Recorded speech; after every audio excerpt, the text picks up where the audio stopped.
Aujourd'hui, Science on Tourne est à l'Institut de recherche Jean-Baptiste Donnet et je vous propose de rencontrer Agnès Ranet, ingénieure de recherche, et Abraham Shemtov, maître de conférence, tous les deux à l'Université de Haute-Alsace au laboratoire de photochimie et d'ingénierie macromoléculaire. Nous allons tout savoir sur ce qu'est l'émulsion pour les chimistes.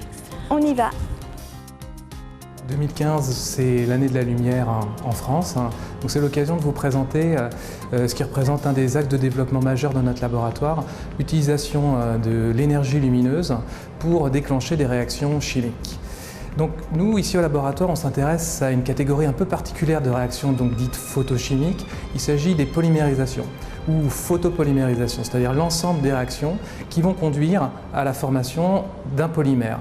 Alors le matériau polymère, il est connu de tout le monde, il est partout, il nous entoure au quotidien, mais il prend souvent une terminologie qui est très variée, parce qu'on l'appelle aussi plastique, mais également résine, élastomère, caoutchouc, vernis. On peut utiliser également des noms qui font référence à sa composition. C'est le polystyrène, polyéthylène, polychlorure de vinyle. Il peut être dans ce cas-là synthétique, c'est-à-dire fabriqué par l'homme, mais il peut être également naturel. C'est le cas de la soie, des protéines et également de l'amidon ou de la cellulose. Il peut se présenter également sous des formes très différentes. Des films, des matériaux massifs, mais également des dispersions. On va commencer par vous expliquer les principes fondamentaux de la photopolymérisation, puis on va s'intéresser à un sujet de recherche plus spécialisé qui consiste à polymériser des émulsions. L'objectif principal, c'est finalement d'avoir un polymère qui va se présenter sous forme de particules dispersées dans l'eau. On va voir que cette présentation particulière est très importante pour fabriquer des matériaux aussi variés que des pneumatiques, mais aussi des peintures en phase aqueuse. Passons à présent à quelques généralités sur ce qu'on appelle la technologie photochimique. Quand on parle de rayonnement, on fait référence à une onde électromagnétique qui est caractérisée par une certaine longueur d'onde. Ça veut dire que cette longueur d'onde, elle peut aller pour des ondes radio jusqu'à des rayonnements gamma, mais par contre quand on souhaite réaliser des réactions photochimiques, on va s'intéresser à une gamme de longueurs d'onde bien spécifique qui va être comprise grosso modo entre 200 et 700 nanomètres.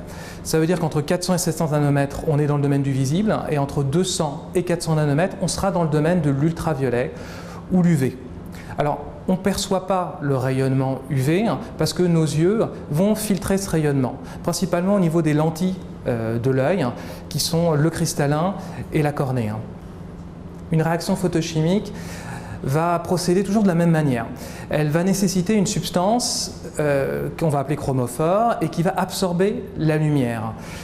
Cette absorption de lumière va entraîner son passage dans un état excité.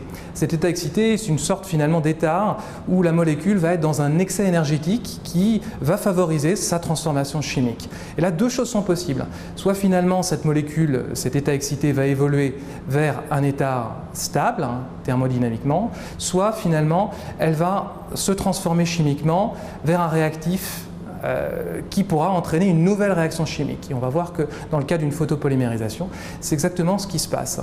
Alors, les réactions photochimiques sont très courantes. Celle qui est la plus courante à nos yeux, c'est la réaction de photosynthèse qui a lieu dans les plantes, dans les algues.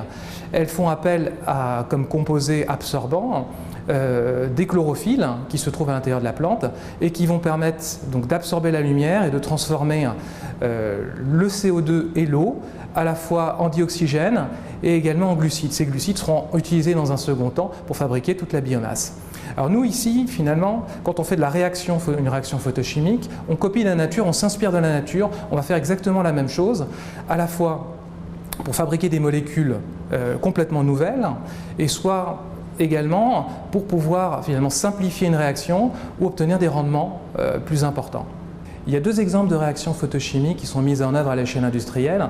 La synthèse du caprolactam, qui est un intermédiaire qui sert à la fabrication du nylon 6, qui est un polymère extrêmement courant qu'on va trouver sous forme de fibres, ces fibres très résistantes à la traction. Et une autre molécule également intéressante, c'est la vitamine D, qui est utilisée pour des propriétés antirachitiques et qui est également synthétisée par voie photochimique. Au LPIM, on s'intéresse principalement à des réactions de photopolymérisation, c'est-à-dire des réactions où on va fabriquer un matériau polymère sous rayonnement, principalement un rayonnement ultraviolet. Alors, un polymère est appelé également macromolécule. Ça signifie, de manière étymologique, une molécule géante qui, contrairement au précédent exemple, va avoir une masse molaire qui va être très supérieure à une centaine, à milliers, à des centaines de milliers, voire des millions de grammes par mol. Il y a 3 caractéristiques qui permettent de bien identifier une macromolécule. En premier lieu, une forte masse molaire. Secondo, elle va être constituée d'unités de répétition qui seront des dérivés du précurseur de départ, qu'on va appeler monomère. Et ensuite, ces molécules, ces macromolécules, comme on le voit ici, seront caractérisées par une distribution des masses molaires. La photopolymérisation, donc pour fabriquer le polymère sous rayonnement, est principalement axée sur un mécanisme de polymérisation en chaîne. Alors laissez-moi vous expliquer comment ça fonctionne. On a besoin d'un chromophore, l'espèce qui absorbe la lumière, et cette absorption de lumière entraîne l'apparition d'un état excité qui va se décomposer. La désactivation énergétique va produire ce qu'on appelle un centre actif, qui peut être un radical, un cation, un anion. En photopolymérisation, ce sera principalement un radical. Et ce radical va être capable d'additionner une molécule de monomère. Les monomères, en polymérisation radicalaire, ce sont principalement des espèces vinyliques, des espèces insaturées. L'addition va permettre d'incorporer une molécule de monomère et de régénérer un centre actif. À partir du moment où ce centre actif est régénéré, il peut additionner d'autres molécules de monomère pour constituer la chaîne. C'est ce qu'on appelle la propagation. Regardons au niveau pratique, à présent, comment on réalise une photopolymérisation.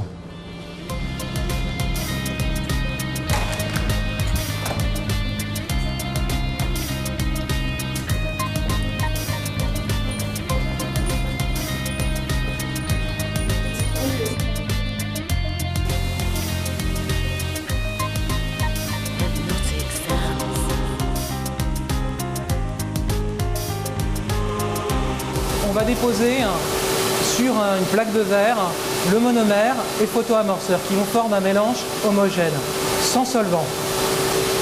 La déposition se fait au moyen d'une barre calibrée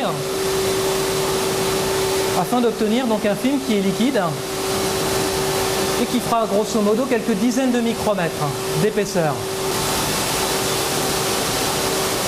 Chaque passage sous le convoyeur va permettre une exposition sous la lumière UV de moins d'1 seconde.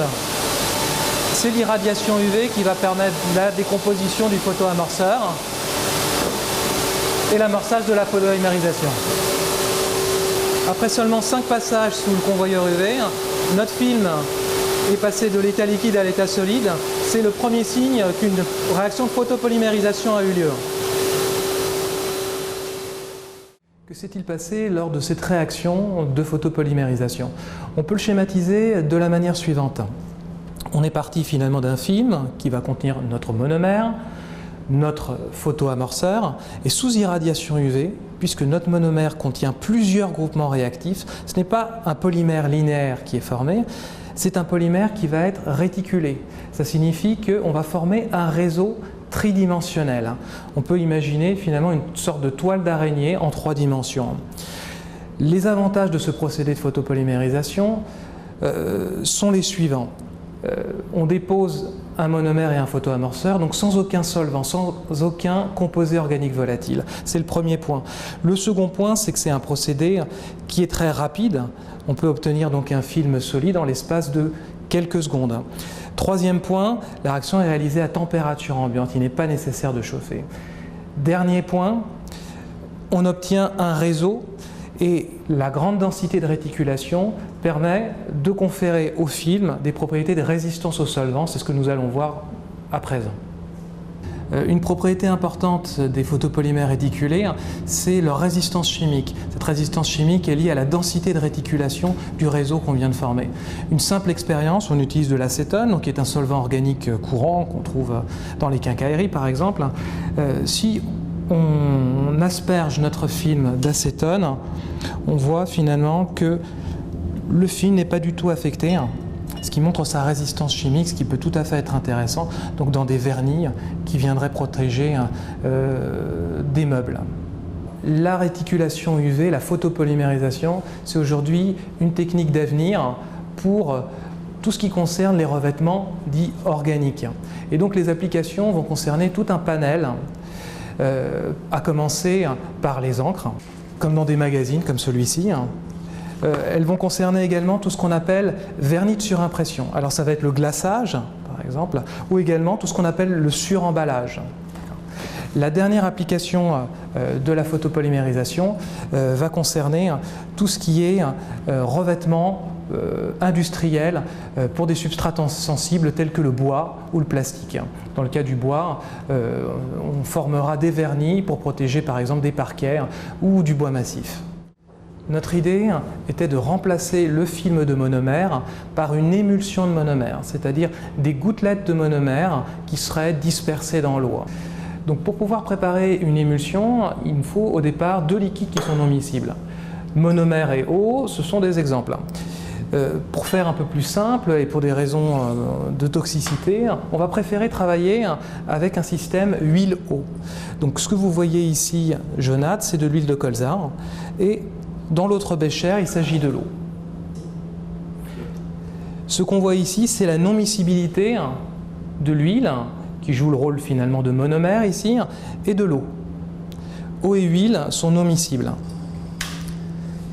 Si on cherche à les mélanger, on observe rapidement ce qu'on appelle une démiction, une séparation de phase. On va chercher à observer par simple microscopie optique ce mélange biphasique. Huile-eau.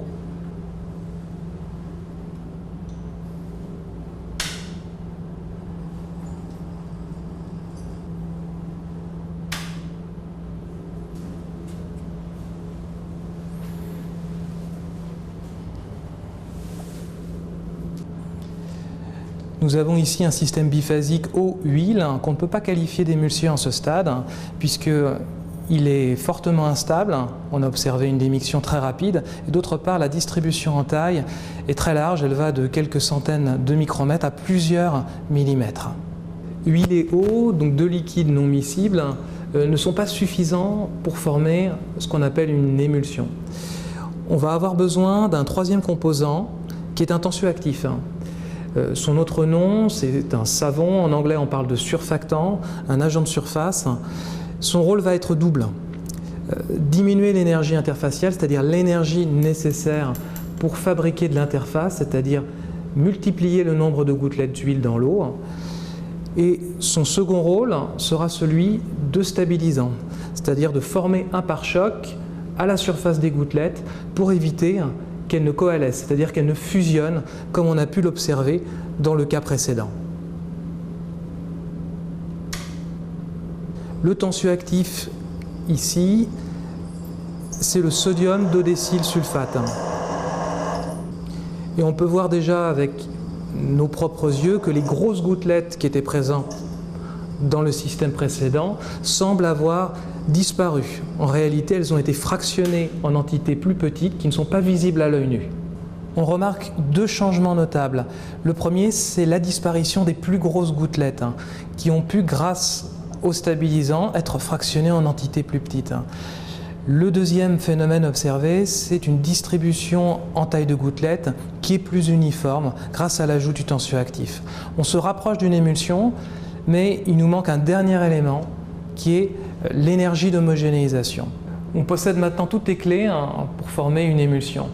On part donc de deux liquides non miscibles, l'huile, l'eau. On va rajouter un troisième élément qui est notre tensioactif.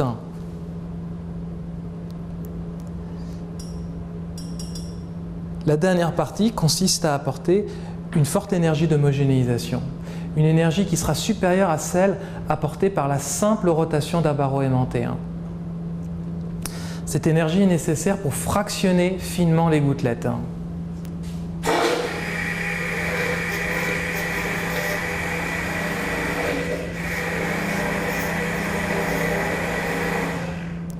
Le changement le plus évident ici, c'est le passage d'un système biphasique à un système qui apparaît laiteux, turbide. C'est lié à un phénomène physique qui s'appelle la diffusion. La lumière, les gouttelettes d'huile vont être capables de diffuser la lumière, c'est-à-dire de les réfléchir dans toutes les directions de l'espace. Pas forcément de manière isotrope, mais de façon non discriminante par rapport aux longueurs d'onde. Ceci du fait que les gouttelettes ont des tailles supérieures aux longueurs d'onde du visible, donc elles vont diffuser de manière, on va dire, uniforme toutes les longueurs d'onde du visible, apportant un aspect blanchâtre à l'émulsion. Donc ce phénomène de diffusion est similaire au phénomène qui a lieu dans les nuages, donnant cet aspect blanchâtre, laiteux, mais également au phénomène de diffusion qui a lieu dans le lait. Le lait n'étant rien d'autre que des particules de graisse, de triglycérides dispersées dans l'eau et stabilisées ici par des protéines qui jouent le rôle de tensioactifs. Donc regardons à présent au microscope optique les changements induits par l'homogénéisation. On observe un nombre de gouttelettes bien plus important dans ce système. Et cette fois-ci, les gouttelettes d'huile vont avoir des tailles qui seront typiquement de l'ordre de quelques dizaines de micromètres. Le système n'est pas stable thermodynamiquement, ce qui signifie qu'au bout de quelques minutes, on va observer une séparation de phase et qui sera liée en premier lieu à la fusion des gouttelettes entre elles, un phénomène qu'on va appeler coalescence. Donc les émulsions sont très utilisées dans notre quotidien. Elles sont présentes dans le domaine culinaire, à travers les vinaigrettes, la mayonnaise, mais également dans des préparations cosmétiques. Elles peuvent être utilisées au niveau technologique, par exemple pour pouvoir déposer plus facilement les phases les plus lourdes du pétrole qu'on appelle les bitumes. Et elles sont utilisées également au niveau biologique pour assimiler les graisses. Il y a un processus d'émulsification grâce aux phospholipides créés par la bile et qui nous permettent d'assimiler les graisses. La prochaine étape est donc de remplacer cette huile non réactive, cette huile de colza principalement constituée de triglycérides, par un monomère, c'est-à-dire une molécule réactive capable de polymériser. Quand on polymérise une émulsion, suivant des mécanismes complexes qu'on ne décrira pas, on obtient au final une dispersion de polymères. Cela signifie qu'on remplace les gouttelettes de monomères au départ par des particules polymères dispersées dans l'eau. On dispose ici d'un polymère acrylique, une dispersion acrylique de polymère qui est déposée sur un substrat de verre. On forme un film homogène. L'eau va s'évaporer, concentrant les particules polymères, et ces particules vont coalescer pour faire progressivement un film homogène. Après séchage et coalescence des particules, on obtient un film qui est homogène, transparent, qui n'est plus turbide puisque les particules ont disparu et ne diffusent plus. Et un tel film peut être utilisé comme vernis. Ce film peut être également formulé, on peut lui ajouter des charges, des pigments, différents additifs, agents mouillants, biocides. Et dans le cas où on additionne des pigments de type TiO2, dioxyde de titane, on peut lui conférer une couleur blanche telle que celle utilisée pour les peintures en maçonnerie. Un second moyen pour récupérer le polymère, c'est de le faire précipiter. On utilise alors un non-solvant, ici du méthanol, et qui reste un bon solvant de la phase aqueuse, mais c'est un non-solvant du polymère, ici un polyacrylate. Et le polymère peut être ajouté au goutte à goutte et on observe sa précipitation au fond du bécher. On a donc la preuve de la formation du polymère. Ce polymère étant linéaire, il pourra être mis en forme après chauffage, à la différence du polymère réticulé synthétisé au début. Pour synthétiser ces dispersions de polymères, on utilise principalement des procédés thermiques qui vont avoir lieu dans des réacteurs conventionnels de polymérisation, tels que ceux représentés ici. Des réacteurs en verre de petits volumes dans le cas d'expériences au laboratoire et des réacteurs qui feront plusieurs dizaines, centaines de litres en industrie. On part d'une émulsion et après la polymérisation, on récupère une dispersion de polymères. Ces systèmes présentent un certain nombre de limites qu'on a cherché donc à dépasser en essayant de mettre en place un dispositif photochimique pour obtenir, à partir d'émulsions de monomères, des particules polymères. Les polymères acrylates que nous venons de découvrir sont des polymères synthétiques. Ils sont issus d'une polymérisation qui a été réalisée par l'homme.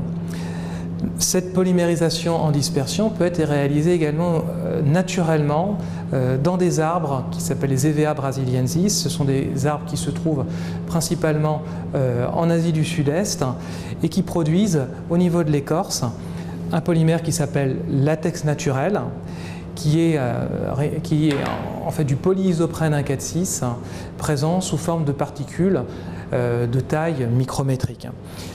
Lorsque l'eau est évaporée, on forme un élastomère qui peut servir à la fabrication de pneumatiques pour les poids lourds et les engins civils, mais également des matelas, des préservatifs et des gants de laboratoire. Notre idée dans ce projet de recherche était de mettre en place un dispositif photochimique pour synthétiser ces dispersions aqueuses de polymères. Un procédé qui posséderait 4 avantages majeurs. Le premier, ce serait un mode d'opération continu. On partirait d'une émulsion et on obtiendrait en continu une dispersion de polymères. Le second avantage, ce serait un procédé plus efficace, plus productif pour produire non plus en quelques heures, mais en quelques secondes le polymère. Troisième idée, un dispositif bien plus compact que les réacteurs actuels. Et puis quatrième idée, un procédé qui puisse être moins énergivore et qui utiliserait tout simplement des lampes aussi courantes que les lampes fluorescentes qui nous servent à nous éclairer. Donc l'émulsion ici va être guidée à travers une pompe à membrane vers le mini-réacteur, donc hélicoïdal. Nous avons ici donc un fluoropolymère, un tube qui va être enroulé autour d'un manchon en quartz. Ce fluoropolymère, donc qui est du téflon, qu'on peut également retrouver comme revêtement anti-adhésif, par exemple dans les poêles, va être très intéressant puisqu'il est transparent aux UV, donc qui correspond à la lampe que l'on utilise, mais qui va également être résistant chimiquement. Donc la lampe utilisée est une lampe ultraviolette de très faible irradiance qui va permettre d'irradier l'émulsion qui va passer dans le tube de téflon. L'intérêt d'utiliser des tubes ici de faible diamètre, 1,5 mm, c'est d'avoir une bonne pénétration de la lumière et donc également d'avoir une bonne surface de contact avec l'extérieur et donc de diminuer l'échauffement et donc favoriser la dispersion de l'énergie formée lors de la polymérisation. En sortie de l'enroulement tubulaire, nous pouvons récolter le latex polymérisé donc dans un bécher ici et donc après pouvoir l'exploiter dans les applications que nous avons présentées précédemment. Donc nous avons travaillé précédemment avec une macro-émulsion. Maintenant, nous allons plus faire le choix de travailler sur des mini-émulsions qui va apporter une meilleure stabilité dans le temps et donc va nous permettre de stocker l'émulsion avant de l'utiliser dans le réacteur. Mais l'avantage de la mini-émulsion, c'est également d'avoir des gouttelettes de plus faible taille. Nous avons ici des gouttelettes de l'ordre de 100 nanomètres, contrairement aux émulsions qui, elles, sont plus de l'ordre du micromètre. Nous avons préparé par pesée 2 phases, une phase organique et une phase aqueuse, que nous allons ensuite mélanger et donc sonifier. Donc la phase aqueuse est composée d'eau mais également du tensioactif et la phase organique, elle, présente le monomère, le photoamorceur et un troisième composant qui sert également à stabiliser l'émulsion. Pour apporter une bonne énergie d'homogénéisation, le mixeur ici n'est plus suffisant, il faut donc utiliser des ultrasons. Lorsque l'on fait la sonification, cela va être très exothermique, on est donc obligé de refroidir notre milieu avec un bain d'eau glacée. Lors de la sonification, les ultrasons vont faire des cycles de compression-décompression dans la phase. Lors de la phase de décompression, des bulles de vide vont être formées qui vont être brutalement éliminées, cassées lors de la phase de compression, ce qui va augmenter la température et la pression localement dans l'émulsion, ce qui va permettre de casser les gouttelettes en gouttelettes de taille nanométrique.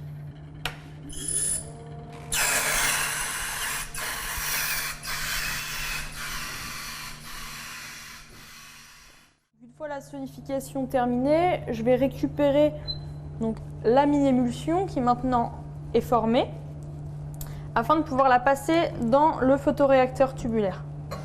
Donc, pour plus de facilité, je passe donc, cette émulsion qui est turbide ici dans un Erlenmeyer.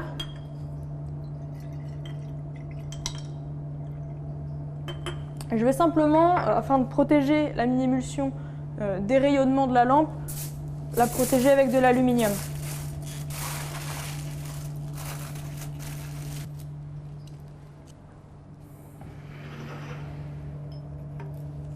Toujours sous agitation, pour permettre de garder le plus longtemps possible la stabilité. Je raccorde donc le réacteur, l'émulsion à la pompe. Donc la pompe est réglée sur un débit de 20 ml minute. Notre réacteur avec l'enroulement possède un volume de 9 ml, ce qui permet d'avoir un temps de résidence de 27 secondes. C'est-à-dire que la mini-émulsion, lors de son passage dans le réacteur, va rester 27 secondes dans l'enroulement de tube. Donc je vais maintenant lancer la réaction.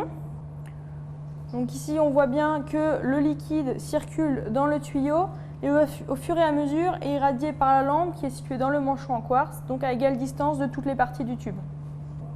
En sortie, ici, nous allons pouvoir voir bientôt la récupération du latex. Donc toujours sous forme liquide et blanche, turbide, mais ce ne sont plus des gouttelettes de monomère, mais bien des particules de polymère que l'on espère récupérer.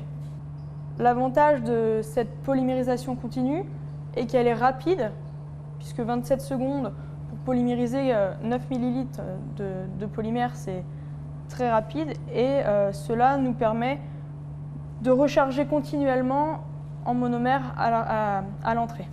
Ce système, avec la géométrie utilisée, est un système compact et avec la lampe utilisée est peu énergivore. Afin de vérifier la présence de polymère, on va utiliser comme précédemment un non-solvant, donc également le méthanol, et introduire un petit peu du latex dans ce non-solvant. Donc je n'ai pas besoin d'une grande quantité, un petit pilulier va suffire.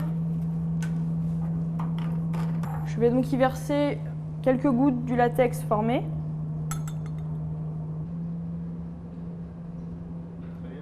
Ici, au fond du pilulier, on peut voir une masse solide, donc le polymère qui ici est formé.